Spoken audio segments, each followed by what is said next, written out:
Thank you everyone for joining today. My name is Nathan Harvey. I lead up the DORA program here at Google Cloud. I'm going to just share my slides here so that we can dive right in. And, in diving right in, the first thing you have to do if you haven't done it already is go download the report. We're going to talk about, give you some highlights from the report over the next 40 minutes, 45 minutes or so. And we should have some time for Q&A, but we'll see. I would encourage you throughout. Just keep the chats coming. There's a bunch of us that have worked on the program here and have helped author the report. We'd love to hear your feedback, and we're very happy to answer any questions that you have as we go along. Of course, you all know and love DORA. We are a team that does research into the capabilities that enable technology-driven organizations and teams to thrive with our tagline of get better at getting better. DORA is all about how do we help organizations and teams on this journey of continuous improvement. I should have mentioned, although I didn't, I'll just jump back to it here. One of the biggest changes that you see, even if you've not read much of the report, just the cover, is we have a new name for our report this year. This year it is the State of AI-Assisted Software Development. This is obviously what we're digging into, and we're super excited to bring this to you and to get your reactions. This year's research was a collaborative effort. Of course, the entire DORA team here at Google Cloud was leading this effort, but we did have research partners from a number of different organizations in the space as well: IT Revolution, GitHub, GitLab, Skillbench, and WorkHelix, and we're thankful for their contributions throughout the entire research program. But beyond research partners, we also have sponsors that joined us this year, as every year. So we have our platinum sponsors, our gold sponsors, and our silver sponsors all listed there. You can find a little bit more information about both our research partners and those sponsors over on dora.dev. This year's research benefited from nearly 5,000 survey responses. So thank you. Thank you for participating. Your participation in our annual survey really helps all of us that are here and all of us across the industry learn more about what it takes to really succeed and thrive. But beyond that, I'm really excited about this piece, which we've added on the past few years. We've got some qualitative researchers on the team now, and so we have more than 100 hours worth of qualitative data. This qualitative data gives us even deeper insights than we can get from the survey. We can really see patterns in the survey, and then we can go deeper and dig in and get some of that contextual information through these interviews. So I'm really thankful that we have that.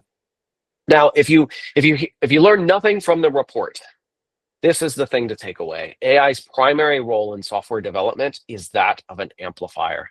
We talk about this in a number of places throughout the report, but those organizations that are thriving, that are doing really well, that have a low friction environment where people are really succeeding and feeling productive, you bring in AI and all of that gets amplified. You could contrast that with organizations that have I'll say a lot of opportunity to improve. You bring in AI and you feel those opportunities even more acutely. So it really is an amplifier of what's happening within your organization. Now, again, we've got a number of our authors from this year's report. I'm going to hand over first to Kevin Storer, Dr. Kevin Storer, who is our qualitative researcher. And he's going to start by taking us through AI adoption and use. Kevin, as you start, I'm going to promote you to co-presenter so you'll be able to handle the slides, but I'm going to advance the first one for you. No, that's great. And it helps distract from the fact that I matched that slide perfectly in my outfit today. So yes, I'm Dr. Kevin Storer. I am the mystery qualitative researcher that has joined the team this year. AI adoption and use is one of those things that, we get a lot of questions about. Who's using it? What are they using it for? How many people? Well, the answer is basically everybody is using it this year. If you caught our coverage on CNN, this was the big headline, is that Google says 90% of AI, and 90% of software developers are using AI at work. Software development professionals are using AI at work. That, of course, was us. And they're spending quite a bit of time on that too. So it's not just this high uptake. There's also like a pretty deep engagement. When we asked folks about a recent workday, about how much time did they spend using AI or interacting with AI, our median time was about 2 hours. So if you just think that this is a standard 8-hour workday, which sounds like a short day in the year 2025, this is about a quarter of your day, right? So not just using it, but using it for quite a lot of time. And then also reliance is kind of this thing that we measure as a way of understanding how deeply folks are actually leaning on AI, not just how many people are using it, how long are they using, how long are they interacting with it, but how much are they really integrating it into their work, right? And so you see here that there's kind of a middle amount, a moderate amount of folks is our mode here, with 37% of people saying that they rely on AI a moderate amount at work. But there's still, 65% of folks are a moderate amount, a lot, or a great deal. So this is signaling quite a deep integration of AI into workflows, and we're seeing it's becoming pretty standard here, right? And maybe that's a good thing, because the people who are using it are saying that they're seeing these huge impacts to their individual productivity. So an extreme, a moderate, or a slightly increased amount is positive. You see that in the blue bar. By contrast, these little orange bars down at the bottom that total like 5 and some change %, those are the folks that feel that AI is decreasing their productivity. So overall positive effects here. Positive effects here as well. So, we've heard a lot about how AI might negatively impact code quality, especially in the context of hallucinations. It seems like that's not really the experience on the ground here, right? So we're seeing the majority of folks are saying that AI actually improved code quality. And we found some qualitative data here that supports this, where folks are saying, AI is actually much better at remembering syntactic conventions, or, this kind of niche library, how to properly implement it. And so my code is actually getting cleaner the more that I rely on AI. And then, trust is something that we've discussed quite a bit, both in last year's report and on our DORA.dev blogs, where there's kind of this nuanced understanding of trust amongst developers, right? Where they don't necessarily trust it implicitly. You see that you have this middle curve, right? 46% of people say they trust it somewhat. And we've hypothesized now for 2 years in a row that developers are really pretty good at taking information that they trust, maybe not fully, and making it useful, right? And so that's why we're seeing this kind of nuanced approach to trust here, alongside positive impacts to code quality and positive impacts to productivity. People tell us a lot that it's not that dissimilar from Stack Overflow, where you can't necessarily trust everything you read there either. Okay. So then with that, what does that actually mean for anybody? Well, our wonderful Derek DeBellis is here to tell us more about that. Hi, I'm Derek. I've been doing the quantitative work here since 2022. And it's funny, Kevin and I have kind of it's not a debate because I think we both agree, but every year we're like, oh, should we even put the descriptives in the graphs this year? Should we put that in the report? And every year, that's what like 99% of the reporting is about. But this right here is like the traditional DORA method, this section, right? Where we try to see the relationship between a practice or a capability and outcomes, right? So we try to account for as many variables as we think is necessary based on our theoretical models. And then from there, we try to say, all right, we have 2 people that are almost identical. The only difference is, in this case, how much more AI adoption does this one, if we like have this person do a little bit more AI adoption, do these outcomes look different? And that's our question for this. If I do AI adoption just a little bit more than this other person, how different do these outcomes look for me? And that is, I guess at the base of this, we need to understand, how are we even measuring AI adoption, which would be a pretty logical first question. And to do that, we do an exploratory factor analysis, where it pretty much just finds out, among all of our survey questions, how do these things group together, right? What are some commonalities among the way that respondents answer these questions, right? And then after that, we do a confirmatory factor analysis that's a little bit more our theories baked into it, to see if the observed data matches what we think's going on. In short, we find out that people's reliance, the reported reliance on AI, the reported trust with AI, and how likely they are to like kind of reflexively reach for AI to solve problems group together really strongly. There's this really strong communal correlation among the three of these. And we get this AI adoption factor. That's really a really good fit. And so now we're trying to see, hey, what happens when this goes up or down? What happens to the outcomes that we think you all care about? And that's what this graph tries to do, right? So on the y-axis, you see the outcomes that we think are important, that we think you think are important, that we think that everybody's trying to strive to create or prevent in the case of burnout or fiction. And on the x-axis, we see sort of like a relative sense of how much AI adoption impacts that outcome. So a quick way to read this graph, I just look at that dashed line right on 0 on the x-axis. If the whole interval is to the right of that dashed line, we're seeing some pretty good evidence that an increase in AI adoption leads to an increase in that outcome. And if it's to the left of that dashed line, which pretty much no interval is, that would suggest an increase in AI adoption, we're pretty confident leads to a decrease in these outcomes. So individual effectiveness, we can see that if you increase AI adoption, you can expect to see someone's work. You might want to call this productivity in another world, but we're not calling it that this year. You can see how someone's individual effectiveness increases, right?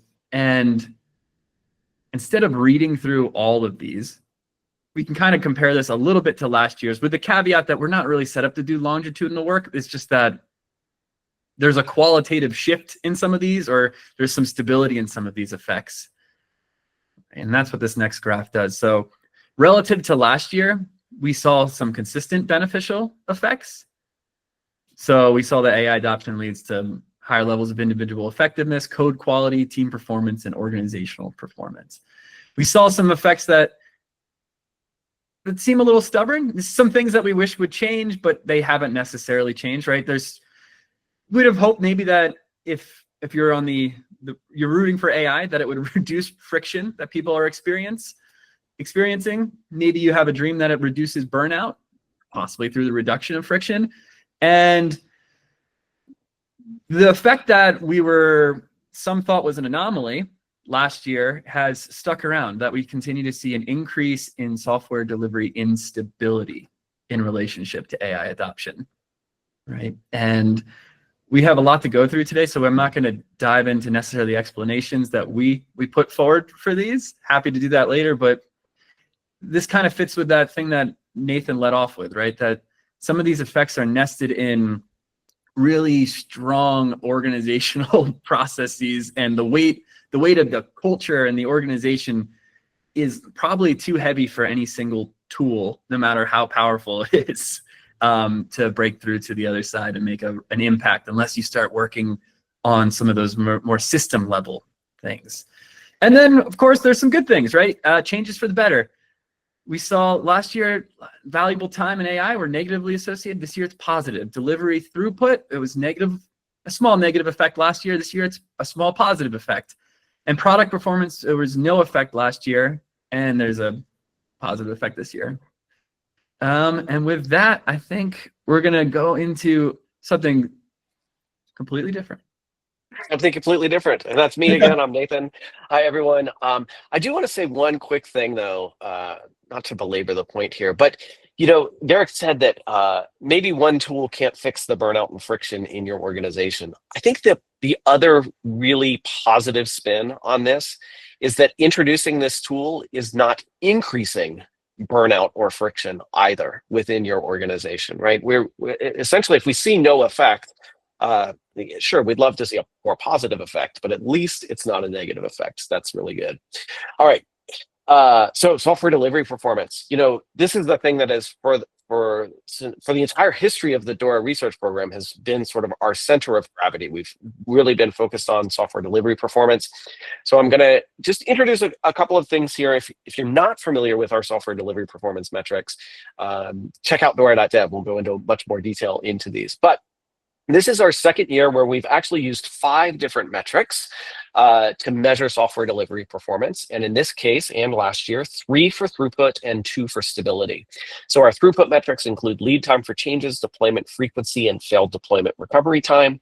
And our stability metrics are your change fail rate and the amount of rework, your rework rate, which is specifically rework of deployments, software deliveries that you're doing there. And just like always, although I don't have a slide for this today, what we see is that typically throughput and stability move together. These aren't trade-offs of one another.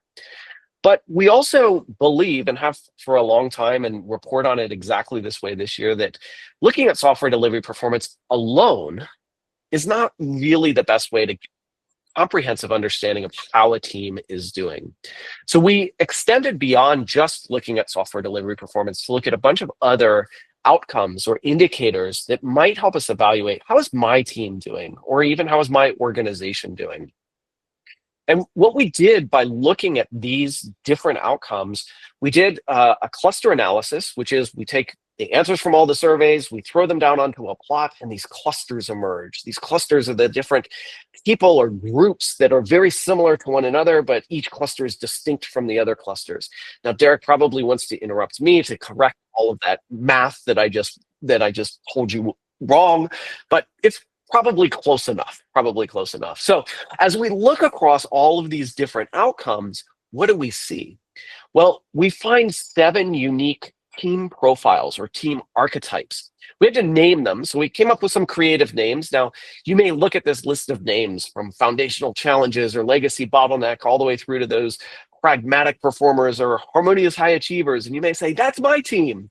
But you may also look at these and say, none of those are my team. You know, like I said, we had to get creative with the names, so you can just look at a number maybe. But what do these actually look like on the background? Well, this is what they look like. I'll just leave this slide up and let you digest it. Okay, I know you can't actually digest that slide. It's too small to read. You don't know what's actually happening here. Let's dig into what do these actually look like. So I'm just going to look at 2 of the 7. Let's take a look at the legacy bottleneck. And on this chart, you can see that sort of radar or spider web graph there. You see those outcomes going around the graph, and this red line sort of showing how is this team doing. So what we can see on this team, these teams, looking at the data, it feels like these teams are probably stuck in a constant state of reaction. Unstable systems are dictating their work and undermining their morale. You can see that software delivery instability is very high, product performance is very low, and so forth. So we do this analysis across all 7 of those different archetypes. Let's take another look at, another one, the harmonious high achievers. Here we see burnout and friction are low, product performance, team performance, software delivery throughput are all high, as is individual effectiveness and time doing valuable work. Software delivery instability is low. Also, this is frankly, we think this is what excellence looks like. This is probably a good goal to set. So you can take a look at these 2 sort of side by side and see the vast differences between them. And really, we think that this will help teams not only identify where they are and how they're doing, but by knowing where you have shortfalls, that also helps you prioritize what should we focus on improving as a team. And with that, I'm going to hand things back to Kevin for probably my favorite part of this year's report, the brand new DORA AI capabilities model. Back to you, Dr. Kev. This is probably my favorite report too, favorite part of the report too, Nathan. So thank you for, I'm honored to be able to present this. So this year, one of the more exciting things for me too is that we're announcing the inaugural DORA AI capabilities model. So we all know and love the DORA core model, which we've spent so much time investing in understanding how these capabilities ladder up to positive outcomes for organizations via improved software delivery, right? But we get a lot of questions about, you know, AI is becoming the zeitgeist. You saw at the earlier slides that 90% of people are using it. So do those still hold up? Are there new capabilities that we need to start focusing on in this new AI-assisted software development paradigm? The answer is yes. There are some new capabilities. In fact, we found 7. We tested and we found statistical support for 7 AI capabilities that, when paired with AI, have positive outcomes for AI-powered teams. So those are a clear and communicated AI stance, a healthy data ecosystem, AI-accessible internal data, strong version control practices, working in small batches, a user-centric focus, quality internal platforms. So we'll talk more about some of these in detail. We're not going to go through all of them today. Please read the report if you're curious about exactly what these mean. Some of them are completely net new, right? So like a clear and communicated AI stance, which is kind of the comprehensibility and awareness of the organization's official position on how their developers and their wider workforce are expected and permitted to use AI-assisted development tools. We measured this via 5 factors, and we found that in the presence of high AI adoption, they had positive impacts on individual effectiveness, team performance, organizational performance, reductions in friction, and an increased software delivery throughput. So if you are an AI-powered team, make sure that your AI stance is clear and communicated, right? This is how we want to think about these capabilities. But there's also some old favorites here. If you are a longtime DORA community member, you probably recognize working in small batches. This was something that has held and continues to hold in the AI-assisted paradigm. So this is the degree to which teams are breaking down their changes into manageable units that they can quickly test and evaluate. Here, for AI-assisted teams, we saw that working in small batches resulted in an increased product performance and reduced friction as well. So we kind of conceptualize these here. This is one way to think about it, that in the presence of high AI adoption, these 7 capabilities lead to these corresponding 7 outcomes. And they're not one-to-one, right? So there are certain outcomes that are predicted by other capabilities in the presence of AI. So how do we think about this, right? What does all this mean? It's not just research, this is application as well. So let's say that you're in that legacy bottleneck, that cluster 2 that Nathan was talking about earlier, and maybe you're thinking, you know, our product performance could improve, right? Well, we can look at this model and we say, okay, here's product performance, right? And these capabilities in the presence of AI have this positive outcome on product performance. So if we are an AI-assisted team and we're in that legacy bottleneck cluster, maybe we want to think about investing in our internal data, making it more AI accessible, continuing to work in small batches, and making our AI stance more clear and communicated, because we see that for AI-assisted teams, those capabilities have a positive effect on product performance. So that's it in a nutshell. If you want to read the whole thing, please download the report, because there's a lot more to dive into there that I cannot today. And with that, I will hand it over. Actually, this is a good segue, because platforms are a valuable part of an AI-assisted, they are an AI capability in themselves. Excuse me, I'm over-caffeinated. Over to you, Eric. Okay, thanks. So staying true to brand and going against the grain, I will have to now share what I think is the most interesting chapter in the report, platform engineering. I'm Eric Maxwell. I lead DORA on the Google Cloud consulting side of the house. And so what that means in practice is I help with the research, do the writing, and then I take those learnings and I work with our customers, teach them about DORA and how they can use this to improve what they're doing from an organizational perspective. So let's start with some of the key findings.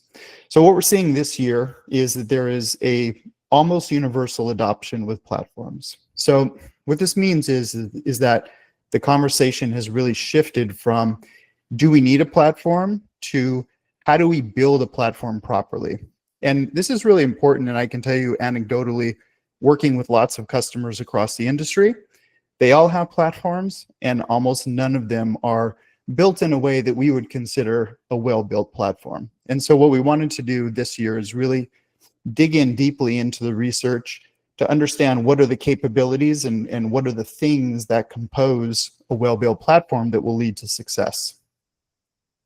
We also see that dedicated teams for platforms are very common. So organizations have at least one dedicated platform team. And so what this is signaling to us is that we're moving into a more complex area of platform of platforms, or multiple platforms per organization. When we take a look at what is important for the developers, it's really about the overall holistic experience. It's all about being able to accentuate the developer experience and create a seamless end-to-end experience. Developers don't really care about the individual capabilities. They're far more concerned with the experience that the platform provides for them. And then lastly, we see that platforms are a strategic foundation for AI. So what our research shows is that high quality platforms are essential to unlocking the organizational value of AI and also essential to managing the associated risks. So what this is showing you is, very similar to the graph that Derek was showing earlier. We wanted to take a look at the outcomes that we care about, and we wanted to see and measure the effect of high quality platforms on these key outcomes. And so what this graph is showing you is that we see improvements in individual effectiveness, organizational performance, product performance, code quality, team performance, and a slight performance in delivery throughput. What we do see, though, if you notice the third one from the bottom, is that we do see a slight increase in delivery instability. This is also something that we saw last year. So when we analyze this along with the research that Kevin does, we don't necessarily see this as a bad thing. What we think is that the platform is enabling experimentation and enabling teams to not be afraid to take more risks, because the platform is built in a way that allows them to do that experimentation, gives them that confidence that they can easily and quickly roll back, things in the case that things might go wrong. And so that's how we look at that.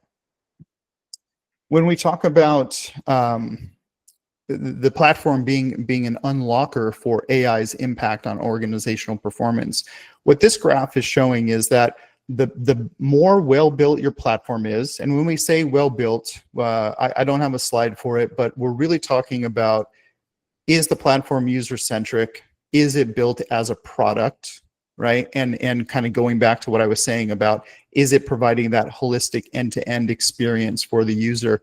It was interesting because when we looked at all of the capabilities, we kind of expected there to be some outliers from the capability perspective, and they were actually all almost as important as the rest, meaning that, that's kind of how we come to the conclusion that it's more about the experience of the platform rather than individual capabilities. And so what this is showing here is, if you have a well-built platform that's built in a user-centric way, that becomes the way that AI's impact on the organization is unlocked.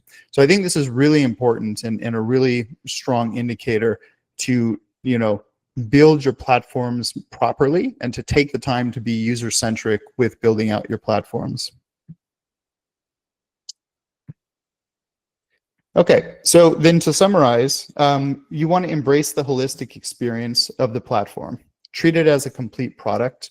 Focus on that developer experience. Make the platform the foundation for AI. So the platform is a strategic prerequisite for unlocking organizational performance with your AI investments. And then use the platform to manage and to calibrate your risk. Use the platform to make failure cheap and easy to reverse. This will enable faster innovation. This will enable more experimentation and ultimately lead to better organizational performance. And now I will hand it off to Rob. Awesome. Thank you, Eric. I think I certainly have been talking about this for a while, and I would say DORA has talked about it for a long time as well. And when I say it, I mean VSM, or value stream management. So this year we wanted to validate all of our long-standing hypotheses about the benefits of VSM. The good news is the findings confirm that those organizations that embrace the principles of VSM see significant measurable benefits. When people talk about VSM, often they talk about faster, faster, faster, and faster's good. Now, speed on its own isn't the only challenge we really face today. It's ensuring that speed creates real value instead of chaos. And VSM is a key practice that separates disorganized activity into focused improvement. And so we don't run the risk of getting faster at burning out our teams, getting faster at introducing complexity, getting faster at not delivering value. So what we did in this year's report was share some of the principles, at least 4 of them. And we describe in the report in much more detail. There's also a guide on DORA.dev around how you could do a VSM exercise within your teams. So please go to the guides on DORA.dev. But if we look at those 4 principles, one is map the system. The first step is to get the process out of everyone's head into a shared map. That could be, if you're all in the same physical place, go get around a whiteboard. I've even been known to do it on an actual window, to the shock of customers. So whatever it is, scribble it out. If virtual is the way you have to do, again, go the virtual route, but just ensure that you as a team get everything out of your head and put down. Then focus on the flow, not just the speed. The goal is to make work smooth and predictable, not just to accelerate one isolated step. And a really simple example is, instead of using AI to, say, generate more code that just piles up and piles up due to a bottleneck like code review, use VSM to identify that bottleneck and use it to, or apply it to help improve that process itself. Something that we've talked about, I think, since the inception of DORA is create a culture of continuous improvement. So VSM is not a one-time exercise. Like, continually update it, continually review it, use it as an experience to see if you're getting better. And teams that regularly revisit their value stream map and feel empowered to experiment, learn, and adapt without fear of reprisal is really important. Eric kind of touched on this. The other one is build on technical excellence. A smooth flow isn't possible without a solid technical foundation. Typically, providing a well-designed and engineered platform is key to this. So what are the actual findings we saw this year? So the research confirms that teams embracing VSM see significant benefits. One of those is higher team performance. Teams that constantly review the value stream perform remarkably better. More valuable work. They spend more time working on the things that truly matter to the business and the customers. And better product performance. This focus ultimately translates into better product outcomes. So in short, really, a team that shares a clear map of its value stream can focus on and all of their efforts on and kind of making meaningful impact. And while AI adoption on its own has a modest impact on organizations' performance, its effect is dramatically amplified by organizations that have a strong set of VSM practices.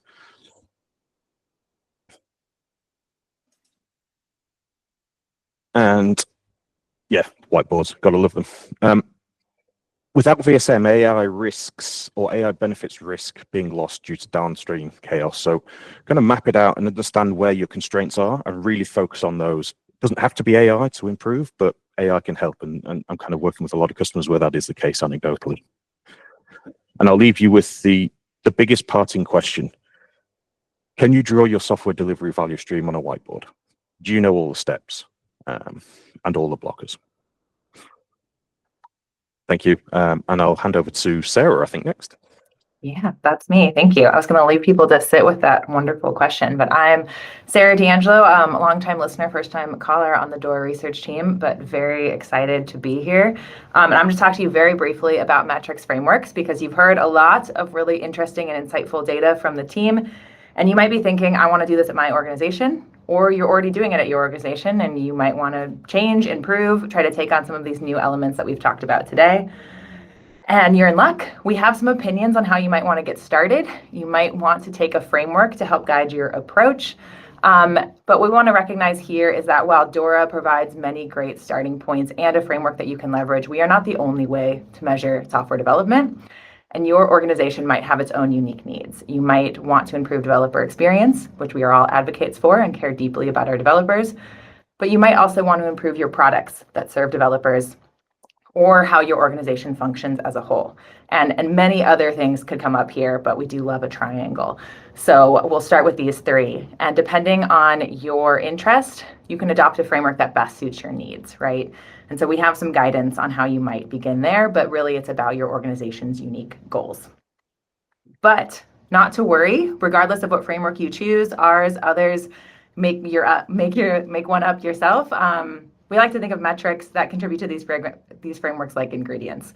You can mix and match, and a lot of them contribute to the same overarching goals, right? You've seen a lot of things here. Even as we think about the impact of AI, a lot of our pre-existing metrics still really matter. They're all still relevant, right? They're just relevant in a new context with AI.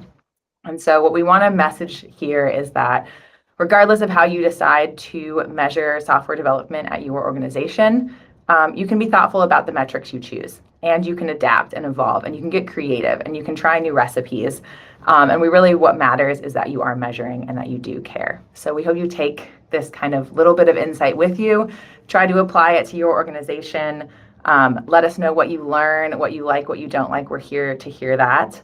And I will leave you with a quick prompt, which is really choosing the framework approaches that resonate with your organization and spur you to action. That's the most important part. We're not here to say one is better than any other, but whatever causes your organization to move in a direction that is better for you, your developers, and your company is what's important. And so pick something that's going to help you, and we're here to help you along with that journey.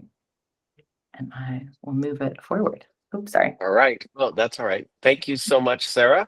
And I'm back again, Nathan again, to talk about the AI mirror, reflecting and amplifying organizational capabilities. Now, I didn't write this chapter, although I was definitely around for all of the research. We had a great partner in this one with Irene. Irene Nathan from GitHub actually wrote this chapter. I don't believe Irene is here, but if you are, come off mute and tell us so that I can hand things off to you. But without you doing that very quickly, I'll take us through a little bit of insight into this particular chapter. Our key findings here were that AI's impact is conditional, and that what an organization needs to really leverage the impact that AI can drive is to start thinking in systems, not thinking about how do I drive more AI adoption for the sake of driving AI adoption, but rather to think a little bit broader about how the organization is working. And we also found that, or posit here, that transformation is really not optional. I think that the way that organizations transform everything has to do with how they work. And we've got this new tool. Tools influence and drive and reinforce culture and process within an organization. They create this inextricable link between tools and culture. And that's exactly what we're seeing here. And why we call this AI, it's the mirror and the amplifier. Like I said at the very beginning of this meeting, it really amplifies those organizations that have great flow and can accelerate value delivery. And it exposes the pain points and the bottlenecks in organizations where maybe they're fragmented or they have brittle processes. This is really important. And we, of course, have to quote W. Edwards Deming, a bad system will beat a good person every single time. And so, we can't just think about giving another developer another AI tool. That's not the way we solve the problem. We have to have a bigger picture in mind than that. And when it comes to that bigger picture, we actually introduce sort of two different ways to think about how you might drive this transformation, both as a leader and as a practitioner within your organization. One way is by augmenting, looking at the existing systems that you have. How are things working today? How can we use AI to augment those systems to improve those systems that we have? That might involve things like adding AI assistance to code reviews. That would certainly, hopefully, speed up your code reviews, provide higher quality code reviews, and so forth. But beyond just augmenting what you have today, you may also want to start evolving into some of the practices that AI really makes possible. And this, you can start thinking about whatever an AI native approach means. The reality is that whether you're augmenting or evolving within an organization, within a team, you might be doing a little bit of both, driving towards more AI native practices and fixing or improving the practices that you have today by leveraging more AI. So, I encourage you to, once again, to download the report. We don't have time to go through every bit of the report here because we also wanted to be sure to save some time for questions and to hear feedback.